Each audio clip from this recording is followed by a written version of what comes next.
All right, part two, biggest question marks surrounding the Texas Longhorns starters in 2025. This episode is mostly addressing the defense after addressing the offense yesterday. Biggest question marks surrounding the Texas Longhorns starters next season. We discuss on today's episode of Locked On Longhorns.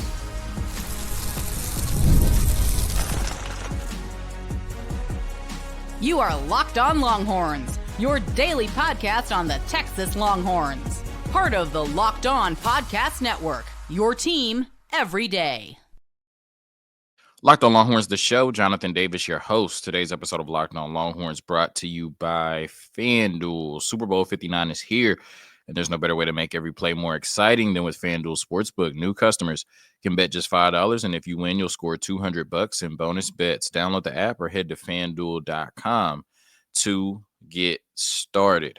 On today's episode of Locked On Longhorns, once again, part two, the biggest question mark surrounding Texas Longhorn starters in 2025. Not their capability or their ability to perform, just more so question marks surrounding how they'll be utilized. Are they ready to take that next step? Et cetera, et cetera. Right. Biggest question marks surrounding Texas Longhorn starters in 2025, part two, addressing the defense. All of that and more on today's episode of Locked On Longhorns, part of the Locked On Podcast Network, your team every day. I know if you're watching on YouTube, I'm a little brighter today than usual, right? I'm probably, just jumping out at you. Damn near look light skinned. The lamp I usually use to record went out this morning. Like as soon as I went to click it, it went out. So having to use a different lamp, and it's like, please nobody like screenshot that or turn that into a meme. But yeah, so I'm a little brighter right now. Right. I hope it doesn't change, how you view me or listen to me. The second thing is, if you didn't get a chance, so I know the algorithm is weird. So there's going to be some people that are watching this episode that didn't see part one for Tuesday for the offense. The questions I asked or deliberated on were for Arch Manning, how much do we plan to use his legs in a design scenario? Obviously, he's going to get out and scramble, but how much do we plan to use his legs in a designed scenario? How much will Steve Sarkisian call it when Arch Manning is your starting quarterback and Trey Owens is your backup, right? For Cedric Baxter, how long will it take for him to be the same player coming off of a major knee injury? How long will it take for him to get back to being that number one running back in his class type of player, right? For Ryan Wingo, will he be ready to take that next step this year as a number one wide receiver and be that guy on the outside that can win and get the ball in any scenario for Arch Manning? I think right now Ryan Wingo is the best candidate to do that. It could end up being one of the true freshmen. It could end up being a transfer. But right now, based on what we know about that wide receiver core, I think Ryan Wingo looks like the guy going into next year. Is he ready to take that next step and be a 1,000-yard receiver and be the number one for Arch Manning? I asked about Trevor Gooseby. Obviously, he's replacing one of the greatest linemen ever to come through the University of Texas in Kelvin Banks. So is he ready to be a formidable left tackle for Arch Manning? And then I had questions about the center position, replacing Jake Major, somebody who started almost 60 games for the University of Texas. Are they ready to step in and be Jake Majors? And the answer is no, right? Just like Trevor Gooseby won't step in and be Kelvin Banks. But how much will it affect us not having that same level of play at center and at left tackle, but especially center where there's another quarterback on the field? I said yesterday that I think it'll be harder to replace Jake Majors than Kelvin Banks. And I didn't necessarily look at the comments. I don't think anybody said that was crazy. Maybe enough people didn't watch it to say it was crazy. I don't know. But I think it'll be harder to replace Jake Majors than Kelvin Banks. All right, getting into the defense now. And just some of the biggest question marks surrounding the Texas Longhorn starters in this unit going into 2025. And I just want to tell you that I trust Pete Kwiatkowski with my life, right? I trust all these coaches and all these players. And I'm a Texas fan, right? Like, I'm a podcast host for sure. I try my best to be objective like 99.9% of the time, like Lysol, but I'm also still a fan, very much so.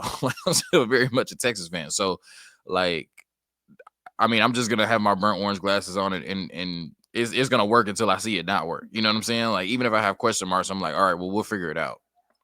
And for the large part, over the last 3 years, we have figured it out, right? So, I trust that, this staff that's largely still intact from, Steve Sarkisian's first year, outside of a few position coaches, will get it done again this year, So Looking at the defense, I think my first question mark, and really anybody's first question mark, is how are things going to look in the trenches?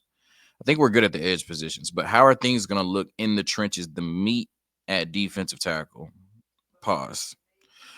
Um, and I know that a lot of Texas fans are just like blah blah whatever Tom Herman. Like, I'm glad he's gone. I don't care what happens to Tom Herman at this point, right? And you shouldn't necessarily. I don't think anybody just fawns over their old coaches. Maybe some of us have like an affinity for Mac Brown, but like, old coaches are what they are, like old coaches, right? I don't think Tom Herman gets enough credit for what he left Steve Sarkisian. Now, granted, they weren't gonna, go with him to FAU or wherever he went, right? But Steve Sarkisian has won with a lot of Tom Herman's players. Like, Tom Herman left Steve, even though he couldn't figure it out with him. He left Steve Sarkisian a treasure chest of players that are just now starting to like fizzle out that final wave, right? So now Steve Sarkisian is about to have to like win with exclusively his players. But even if you think about it, like from this team, I mean, Jade Barron was a Tom Herman player. Bijan Robinson, not from this team, I'm confusing myself. But like Bijan Robinson, I mean, come on now. You know what I'm saying? Like, whoa. And then two players, Vernon Broughton and Alfred Collins, were both here before Sark got here. Maybe Vernon Broughton was the 2021 class, but I'm pretty sure that he got here before Sark got here. So that's what I want to talk about, is the defensive tackles. Because, yeah, you had like the Jordan Whittingtons, you know what I'm saying, the Jake Majors, who I just talked about. A lot of great elite players that, Tom Herman just couldn't figure it out with, but Steve Sarkisian was able to. But he left you a treasure chest of National Football League defensive tackles. I don't know if I say Vernon Broughton, but yes, Vernon Broughton. Keandre Coburn, who was with the Chiefs and now with the Titans, I believe. Right? Moral Ojimo with the Eagles, who's about to go to a second Super Bowl. Shout out to that brother, right? And he's not just, I think he was like a 6th or 7th round pick, but he's in the rotation. Like, every time I'm watching a big Eagles game, I'm seeing him get in there. Like, so shout out to Moral Ojimo for sure. You know what I'm saying? Especially on that D line. Like, for him to be getting reps on that D line, like, shout out Moral Ojimo. You know what I'm saying? Like I said, going to his second Super Bowl in 3 years. Shout out to that brother for real. Tom Herman left you that. National Football League players in the interior, right? Then you look at the next year. Tavondre Sweat and Byron Murphy, 2 All-Americans. Tom Herman left you that. In the middle, number 3 run defense in the country. Tom Herman left you that. Tavondre Sweat with the Titans, Byron Murphy, a first-round pick. I believe either the first or second, I think the second defensive player taken in the whole draft with the Seahawks. I mean, dogs up front. Then you're like, how are you going to replace that? Oh, look, we still got 2 more defensive tackles that Tom Herman left us, in Alfred Collins and Vernon Broughton. And they were exceptional for this football team this year. Tom Herman left Steve Sarkisian a bunch of NFL players, but he left them 6 NFL D tackles. 6 NFL D tackles. Tom Herman gifted to Steve Sarkisian. So I know we're not just going to sit here and praise Tom Herman or, talk about what he did. And he definitely had, I don't know, even though he won a bunch of bowl games, right? Like, he definitely was a big part of that down period that Texas was in. But man, did he leave us some dogs up front. You know what I'm saying? Like, man, did he leave us some dogs up front. And now you have to ask, that's gone, right? Like, those 6 D tackles he left us, they're all gone now, right? And you look at it, who is next? Who are the 2 guys that are going to step in and replicate what we have seen at the defensive tackle position the last 3 years? Who, you have to wonder if you'll have that same level of production, if you'll have that same level of talent. And if you don't, at D tackle, when you're not causing havoc up the middle for opposing quarterbacks, how good can your defense really be? Can you have an elite defense without great defensive tackle play? I'm not sure. Like I said, I trust Pete Kwiatkowski with my life, but I am very concerned that our run of 6 National Football League defensive tackles that Tom Herman left us has ran out. And we don't have that guy just on the top of our head. Or like, oh, we can go too, right? When you lost to, Keandre Coburn and Maura Ojimore, you were like, oh, okay, but we got Byron Murphy and Tavondre Sweat. When you lost them, you were like, oh, okay, but we got Vernon Broughton and Alfred Collins. Now who do you have? Who's the 2 guys that you're going to say are just going to step in and continue that? So I think that's a big question mark, right? Like I said, I trust that Texas will figure it out. I trust that this will be a really good defense, and I trust there will be some boys in the middle making plays. But right now, if you ask me on January 29th, what confidence do I have in the defensive tackle position? It's not a lot. It's a big question mark for Texas going into next year. And we always say you win football games in the trenches. Right now, the trenches is a question mark on both sides for the Texas Longhorns. Quick word from the sponsors, and then we get into the edge positions, Trey Moore and Colin Simmons. I like what we're bringing back. We'll talk about them next. Today's episode of Locked On Longhorns brought to you by FanDuel. Super Bowl 59 is here. 1 game, 2 teams, endless possibilities. And there's no better way to make every play more exciting than with FanDuel Sportsbook. Whether it's predicting the first touchdown, calling the MVP, or even betting on the coin toss, FanDuel makes it easy to get in on the action. With live betting all game long, you can adjust your bets as the game unfolds and feel the thrill from kickoff to the final whistle. The live betting feature lets you stay involved no matter what happens on the field, and the app is super easy to navigate. Plus, knowing that you can place a $5 bet and potentially win $200 in bonus bets for the Super Bowl, that's the icing on the cake. Download the app or head to FanDuel.com to get started. Bet just $5, and if you win, you'll score $200 in bonus bets. That's FanDuel.com. Bet with FanDuel, the official partner of Super Bowl 59. My man said I was crazy. First, let me respond to that. I did see that comment. I'm good, brother. I am good. I am taking the loss to Ohio State hard. But, at this point, nobody would be playing football. So it's also just like it's the off season, bro. You know what I'm saying? And it's like it's easy to put out 4 to 5 shows a week when football is going on. It's like, okay, preview this game, talk about the last game. Preview this game, talk about the last game. When it's the off season and you're just like, I don't know what I'm gonna talk about today, so that's just kind of like why my energy may have been a little bit down. If so, I apologize. But yeah, I'm good, brother, for sure. I'm good. And I started talking about Valentine's Day, but I'm not like scarred about Valentine's Day or anything like that, if it gave you that impression. And talk about my Cowboys going to the Super Bowl, it makes sense, brother. Like I said, Lions ended their drought, Commanders ended their drought. It's time for the Cowboys to end it. You know what I'm saying? Super Bowl 60, that just sounds like the Cowboys gonna be in it. So yeah, I'm good, bro. Maybe a little delusional, but shit. You know what I'm saying? Hey, we all need a little, we all need a little hope to get through life. Colin Simmons. I love the maturation he made over the course of the year. Let me see how Pro Football Focus graded, since none of y'all still have told me to cancel my Pro Football Focus. Let me see how Pro Football Focus graded Colin Simmons this year. Let me see. I know they said his best game was against Michigan, which I told y'all I agreed with. But let me see how they graded him overall as a true freshman. 82.5 defensive grade, 90 pressure grade. That's elite stuff from a true freshman, ain't it? Right? Came onto the scene, and by the end of the season, you could make the argument he was our best player. Probably wasn't, and I think that's why the defense was so elite, right? Because it's like you could make the argument Michael Taft was our best player. You could make the argument Jahdae Barron was our best player. You can make the argument that Andrew Makuba was our best player, right? But I think that towards the end of the season, Colin Simmons was the one. Like, I think teams were like, we could figure out how to make plays against this passing defense. Even though they have 3 elite players on the back end, we can figure out how to make plays against this passing defense. Arizona State gave the ball to Cam Scatterbo and said, you throw the ball. Then they had Cam Scatterbo run a fade, you know what I'm saying, against Michael Taft. So, like, I think teams were figuring out, like, how we can get the ball to, to our receivers and our playmakers down the field against this defense, right?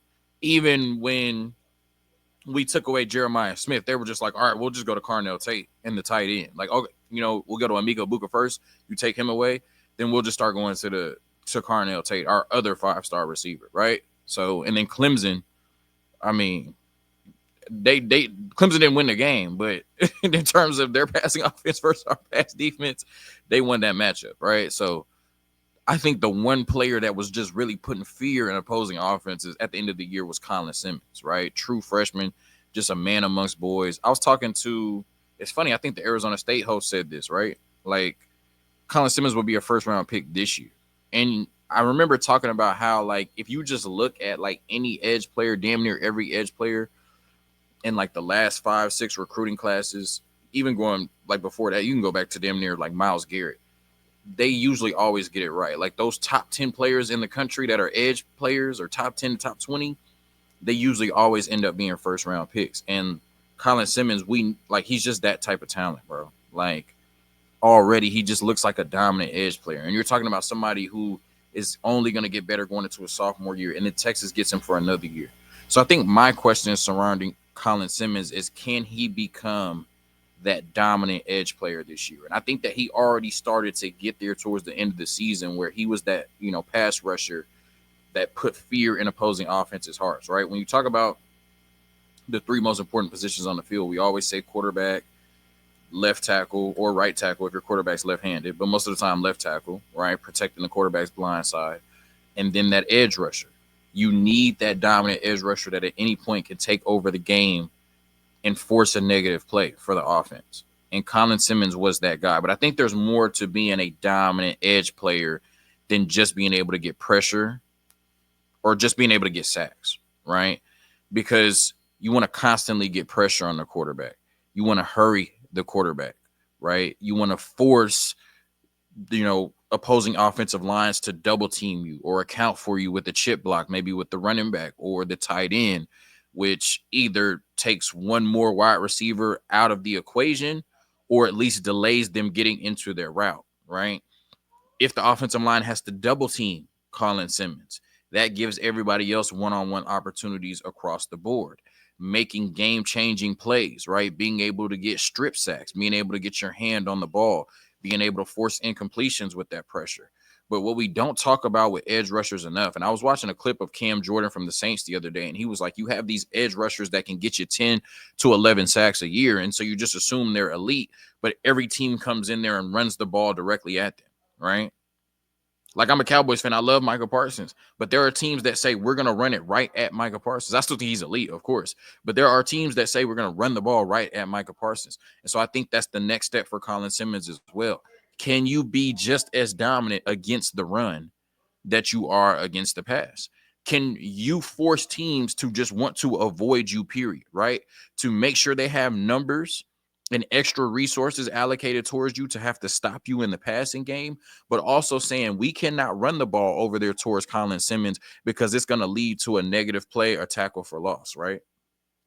Can you become that dominant all-around edge player that teams say, if we're passing the ball, we have to make sure that he does not wreck our game plan. And if we're running the ball, we want to go this way because if we go that way, Colin Simmons is going to shut us down.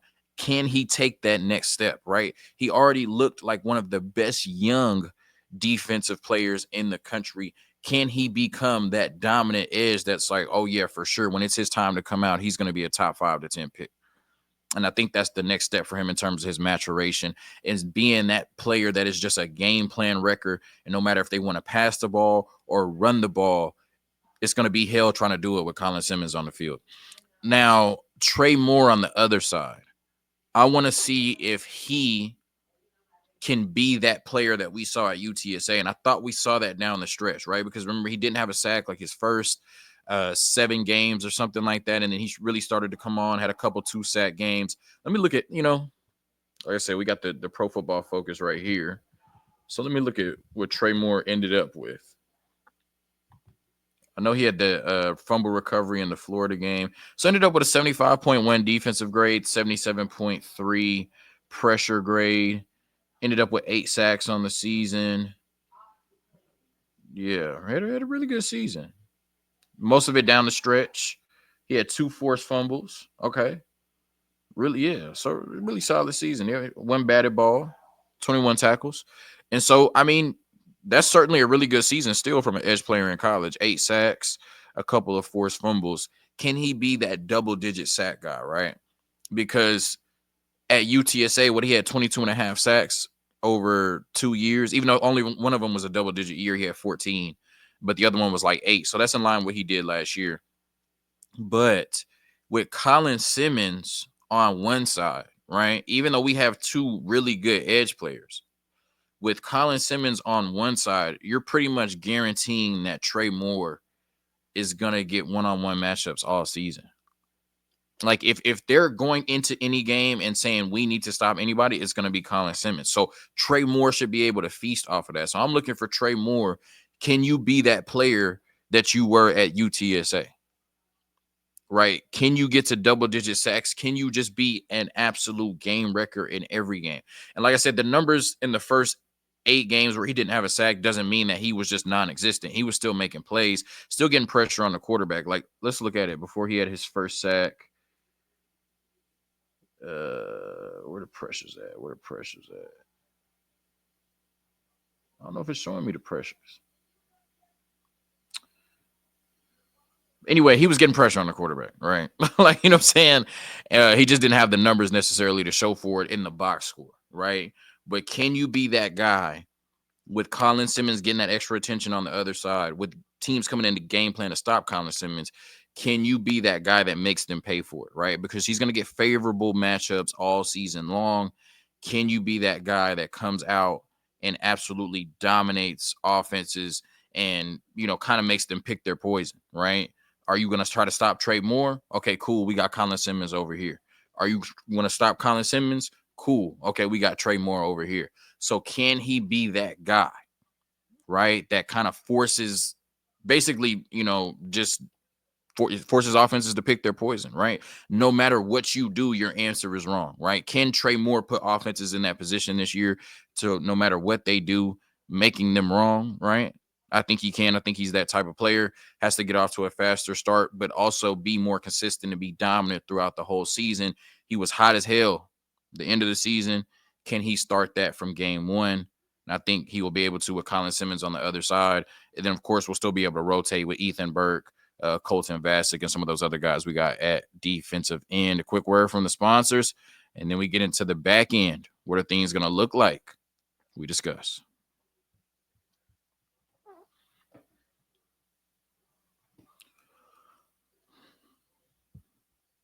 All right, so I want to talk about at corner, right? I think at safety, we'll be able to replace Andrew Makuba. He was a really good player, but Michael Taft coming back is huge, you know, leader of that defense. You know, Jelani McDonald played really well when Derek Williams came in. Derek Williams has played really well over the course of the 2 years he's been at the University of Texas. You got 5 stars behind them. I'm fairly confident that, you know, the safeties, along with Michael Taft returning, can come in and play well at that position, you know. So hate to say that losing Andrew Makuba doesn't hurt us too much. You know, you'll never really know that until you see it on the field. And I don't want to underestimate what Andrew Makuba meant to us. But I do think we'll be fine at safety. But corner, I'm wondering about corner, right? Malik Muhammad, I don't want to say I thought, we kind of saw it. I mean, it was kind of apparent towards the end of the year. But even when you look at the Pro Football Focus grades, I said this the other day, like he didn't have a grade. He had 1 game over 70 in like the last 10 games that Texas played. You know, so I mean, in the 60s is average according to Pro Football Focus. And that was Malik Muhammad. Like, didn't have an interception all year. There just wasn't a game or period or a moment where you looked at it and was like, damn, Malik Muhammad is balling, right? Or Malik Muhammad has him in hell, you know? Like, did we see any of this? If you're watching on YouTube, did we see any seatbelts from Malik Muhammad this year? You know, I'm not sure. So I think that he has to take a big step, especially without Jahdae Barron, because I mean, you're our number 1 corner. You're our number 1 outside corner, right? And so can Malik Muhammad get back to that form that he had his true freshman season? Can Malik Muhammad be one of the best corners in the country? He certainly has the pedigree to do it. Certainly has all the talent in the world to do it. You're going to have an all-world pass rush in front of you, or you should at least. Hopefully we can get some, you know, pass rush in the interior as well. And obviously we still have the portal to fortify that. But can Malik Muhammad have a bounce-back season? I think that's going to be a big indicator of how good this Texas defense is, right? Is can Malik Muhammad either have a bounce back season, or take the next step next season. I think that's going to be huge. Jalen Gilbo, can he step up just a little bit in the nickel spot, right? Let me see how Pro Football Focus graded him. And I thought, he wasn't like, I thought that he wasn't great or elite or anything like that. I thought he was just good. 66.2 defensive grade, 66.5 coverage grade. It's about average, right? Do you have any interceptions last year? No. Damn, can we get some ball hogs? Damn, there's two of your starting corners with no interceptions. I mean, we did have Tav, Andrew Makuba, and Jade Barron that was doing it, though, I guess. But yeah, can we get your hands on the ball? You know what I'm saying? Jalen Gilbo, can we make some plays, get some interceptions? But can you take that next step as well? I think that would be a question mark for him. And then who's going to replace Jade Barron? Is it going to be Kobe Black? More than likely seems like, he's going to step into that spot. Is it going to be somebody else? And what can you bring to this defense? Once again, replacing Kelvin Banks, I'm not sure you can step in and be Kelvin Banks. Replacing Jake Majors, I'm not sure you can step in and be Jake Majors. Replacing Jade Barron, I'm not sure you can step in and be Jade Barron, right? But can you come in and still be a part of one of the best defenses in the country? Can this be, if it is Kobe Black, can this be one of the best defenses in the country because we have Kobe Black on the outside? So I think that's going to be a big question. My question marks for the defense, like I said, I trust Pete Kukowski with my life. If he told me to jump, I would say how high. Salute. Trying to see this next year from Malik Muhammad and Jalen Gilbo. Strap in. All right, thank you for tuning in to another episode of Locked On Longhorns, part of the Locked On Podcast Network. Your team.